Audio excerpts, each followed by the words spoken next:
Gentlemen, my names are Oji Philip Oji, a tax analyst and the national coordinator of the Association of Concerned Citizens on Revenue and Economy. Your Excellencies, the President of the Nigerian Senate, the Honorable Speaker of the House of Representatives, the Deputy President of the Senate, the Deputy Speaker of the House of Representatives, distinguished senators, honorable members of the House of Representatives, members of the press, ladies and gentlemen. Preamble Explanatory Memorandum of the Bill seeking to establish National Inspector General for Tax Crime Commission, sponsored by the Association of Concerned Citizens of Nigeria on Revenue and Economy. I am pleased to be in your midst this afternoon. I sincerely thank you for your acceptance. Firstly, the heartbeat of every patriotic Nigeria is, will it ever be well again for Nigeria? And I stand here to tell you the answer is yes. I want to tell us that the greatness of every nation started from their ups and downs. Again, that we should not shy away from our challenges as a nation because they are bound to come, but they are not insurmountable. The main objective of this keynote address. On behalf of the above association, I present to you the challenges facing our revenue collection and administration. Now, who is the tax defaulter or an evader? A tax defaulter or an evader to many is the taxpayer, but I stand here to tell us that it is not. The tax administrators or tax collectors could be the tax defaulters. Example, in the year 1947, Mr. Joseph Dunan Jr., who headed the Internal Revenue Service of the United States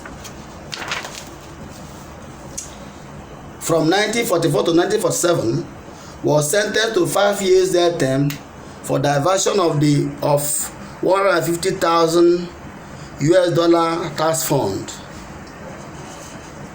Meanwhile, this is someone that's supposed to educate others on tax matters and tax obligations. Again, recently, the United States Legislative Congress was demanding that the Internal Revenue Service (IRS) furnish them with the tax return of the companies of President Donald Trump.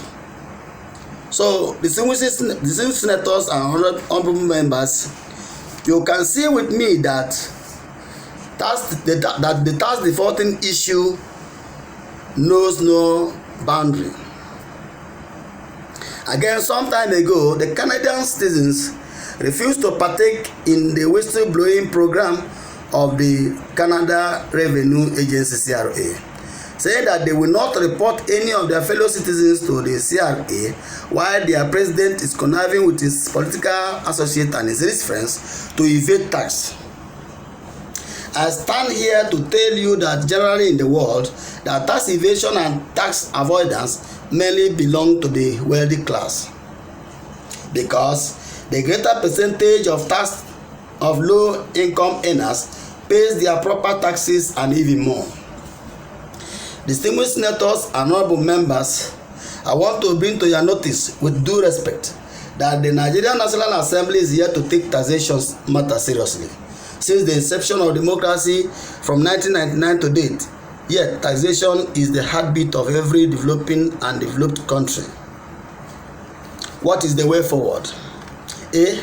The National Assembly should create Government Accountability Office (GAO) that will be saddled with the responsibility of general oversight of our tax agencies, the Federal Revenue Service and the National Inspector General for Tax Crime Commission, if enacted. B. The National Assembly Congress must not be partisan on taxation matters because they are to stage an open audit between the GAO, FIRS, and any IGTCC if enacted. C. The reason to create Government Accountability Office (GAO) is for it to work with the Legislative Congress so that the public lost confidence in government will be restored. I want to remind you also that our infrastructure did not encourage voluntary compliance of taxpayers. U.S. method of tax collection and administration. In the year 1919, the United States National Assembly enacted an act and established Criminal Investigation Department (CID) of IRS. Again, after the World War I in 1921, the United States National Assembly enacted an act and established Government Accountability Office (GAO) that worked with their Legislative Congress. Again, in 1951, the United States National Assembly still went ahead to establish Inspection Service of IRS. All this is in the quest to boost their revenue and economy. But upon all these establishments, the public complaint of corruption in the IRS programs and operations still persisted. That brought about the enactment of the Structure and Reform Act 1998 that established the Treasury Inspector General for Tax Administration (TICTA). Again, in order to fight international tax fraud, in the year 2010, the United States National Assembly enacted an act and established Foreign Account Tax Compliance Act (FATCA). GAO is a go between the Legislative Congress and tax agencies. TICTA consists mainly of auditors and investigators. FATCA is saddled to fight international tax fraud. TICTA in the United States is an independent agency saddled with the general oversight of the IRS programs and operations. TICTA took over most of the jobs of the formal IRS inspection service. To promote economy, efficiency and effectiveness in administering their nation's taxation system. B. To detect and deter fraud, waste and abuse in their taxation programs and operations. C. And to protect their taxpayers' rights. Note that these are some of the 10 global principles that the Organization for Economic Cooperation and Development (OECD) Global Forum on Exchange of Information on International Tax Fraud demand from any country that wishes to belong should have. I want to draw your attention to the conference of February 16 to 18 that the former Finance Minister Mrs. Kemi Adeosun and the former FRS boss Mr. Batunde Fowler attended at the United Nations headquarters in New York with the intention to register Nigeria as a member of the OECD, which already had 1 or 2 member countries. Nigeria indicated their interest to belong to the organization but lacked the database for international collaboration on the fight against tax haven and illicit financial flow around the world. Because our domestic taxation structure is an outdated one. Reason: globalization and electronic service delivery (ESG) has proven that countries no longer have the luxury to operate in isolation. In that regard, countries such as the United States, United Kingdom, Netherlands and Australia has an auditing and investigative independent agency such as the TICTA and the FATCA of the United States, the House of Common Treasury Committee and Ombudsman of the United Kingdom,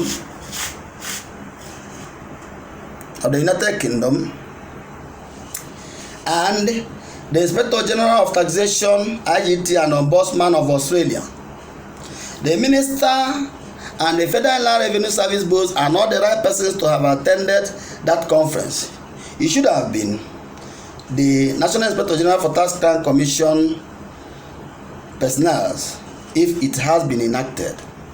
For instance, the police international collaboration is being done by the Interpol, not the Inspector General of Police (IGP). Recommendations of some of our tax experts of Nigeria in the past. Taxation in Nigeria is older than the Nigerian nation because before the amalgamation of Nigeria in 1914, the colonial masters are using what they called the taxman, quote in bracket, to collect taxes in different regions. Later, within 1936 to 1938, some group of persons led by the then business mogul in the person of Sir Louis Philip Ojukwu that confronted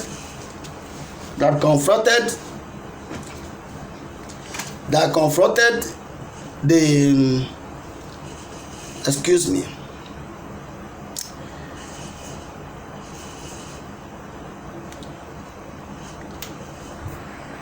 To 1938, some group of persons led by the then business mogul in the person of Sir Louis Philip Ojukwu that confronted the Queen in agitation for the establishment of a tax administration in our domestic jurisdiction instead of sending the entire tax revenue to London, the UK, that brought about the establishment of Federal Bureau of Inland Revenue (FBIR) in 1939. Meanwhile, the nation Nigeria now pays their percentage royalty to the Queen.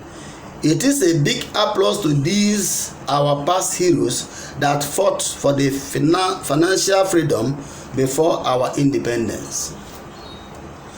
Over time, so many suggestions and ideas have been made way back by our tax experts for the Nigerian government. Among these are the 1978 Task Force on Tax Administration headed by Alhaji Shehu Musa recommended first, the withholding tax WHT regime. Second, imposition of 10% special levy on bank excess profit. Third, imposition of 21/22% turnover levy on buildings and construction companies. B. The 1992 study group on tax system and administration headed by Professor Emmanuel Edozian recommended the establishment of Federal Inland Revenue Service as the operational arm of the FBIR, setting up the revenue service at the other tiers of government, the state and the local government. C. The 1992 study group on indirect taxation headed by Dr. Sylvester Ugo recommended the policy shift from direct to indirect consumption VAT evolved. Upon all this, but it's not good, please wait. Go ahead. It is most unfortunate that all these contributions and recommendations were made during the military era. But upon all these suggestions and efforts made by these tax experts, corruption still exists as tax itself in our taxation system. It is worthy of note that by 1980s, however, developing countries focus on tax restructuring rather than tax administration, e.g., the Ghana, Kenya, Gambia, and Uganda, to mention but few. Aim and objective of National Inspector General for Tax Crime Commission, if enacted. Note that the NIGTCC shall consist of mainly auditors and investigators. A. Tax education and communication. B. Tax inspection and evaluation. C. Tax investigation, assessment and compliance. D. To protect the taxpayers' rights. E. Review and make recommendations about existing and proposed legislation and regulation related to Federal Inland Revenue Service and National Inspector General for Tax Crime Commission programs and operations. F. And protect Federal Inland Revenue Service against external attempt to corrupt or threaten its employees. With this departmental component, we will be able to reach out to the general public that always see Federal Inland Revenue Service or our tax collectors as an enemy. First, the public are not carried along in our taxation system. Secondly, is the unholistic assessment, lack of communication, and improper assessment. Note that every taxable citizen and even the students are stakeholders in the taxation business because they are always at the receiving end when things go wrong. Distinguished senators and honorable members, our taxation system operates like the former NEPA that people cry out always on estimated billing, which makes it difficult for them to willingly pay their bills in most cases. But with us, the National Inspector General for Tax Crime Commission, if enacted, the taxpayers' rights shall be our priority. Our strategy to restore integrity and confidence in our taxation system. 1. Public enlightenment and sensitization. 2. Improper inspection and evaluation. Proper inspection, evaluation, and investigation. 3. Involvement of major stakeholders, the Nigerian Labour Congress, e.g. 4.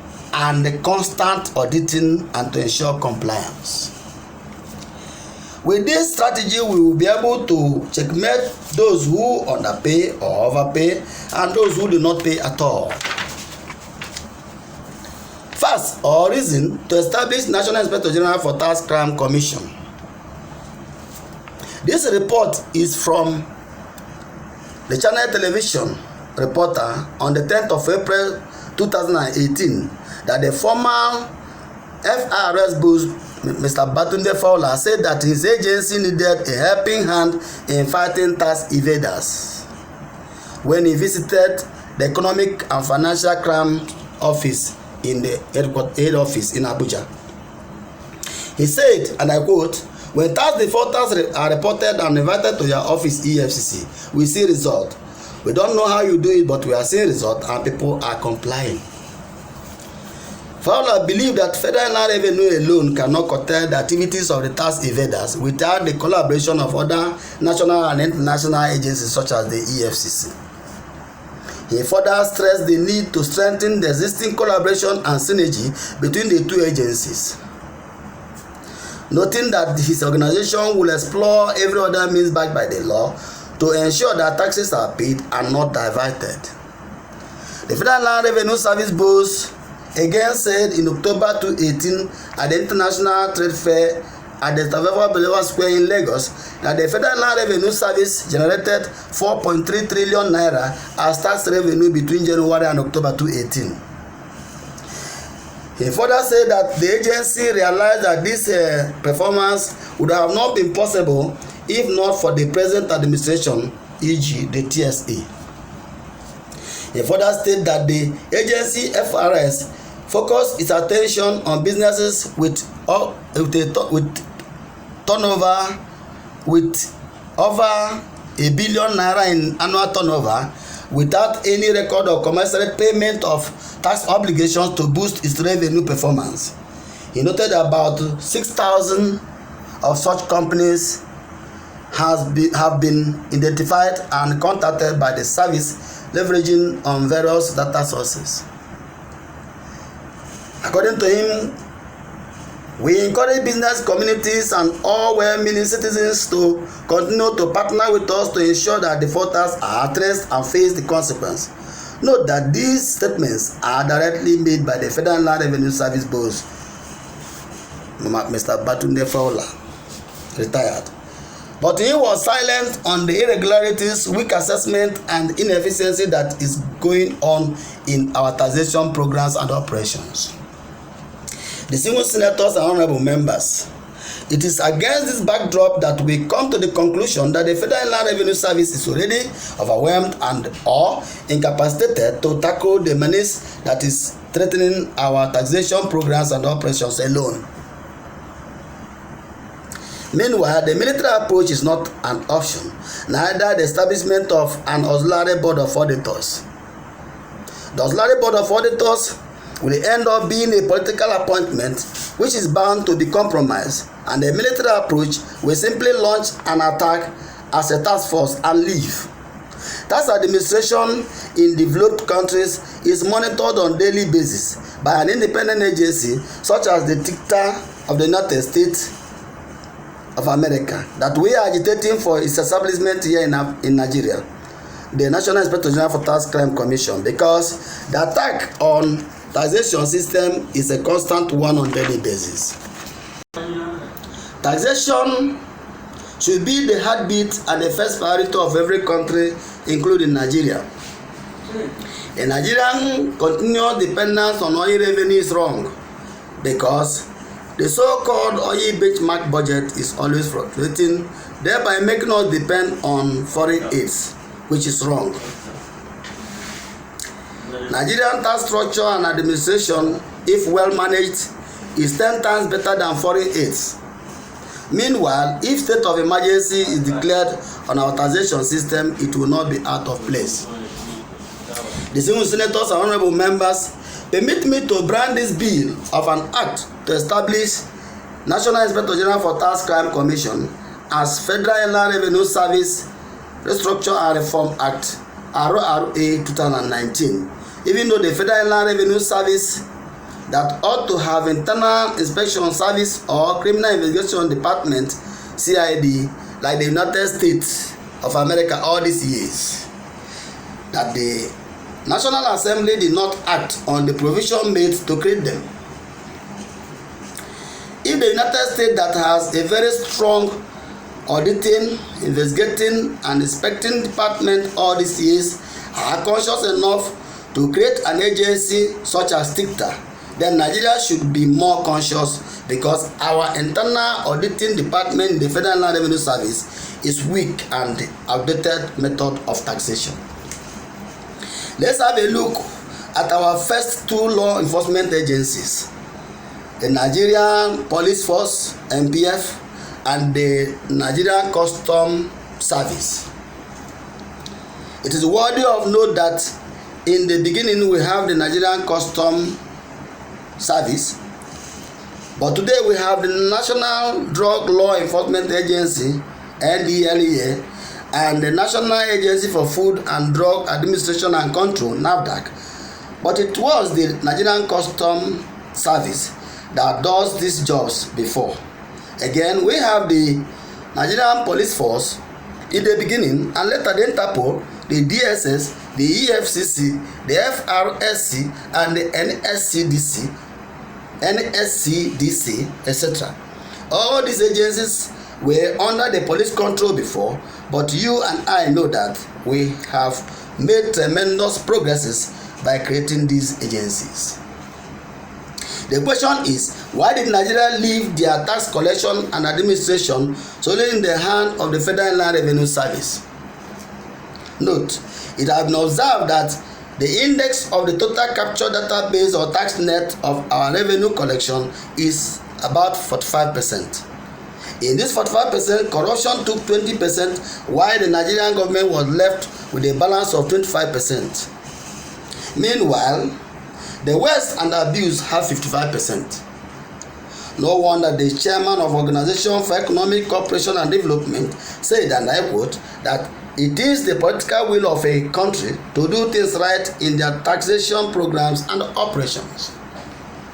Distinguished senators and honorable members, taxation matter is a sensitive issue that does not require proclamation or declaration, such as the recent declaration by Mr. President Muhammad Buhari on VAT.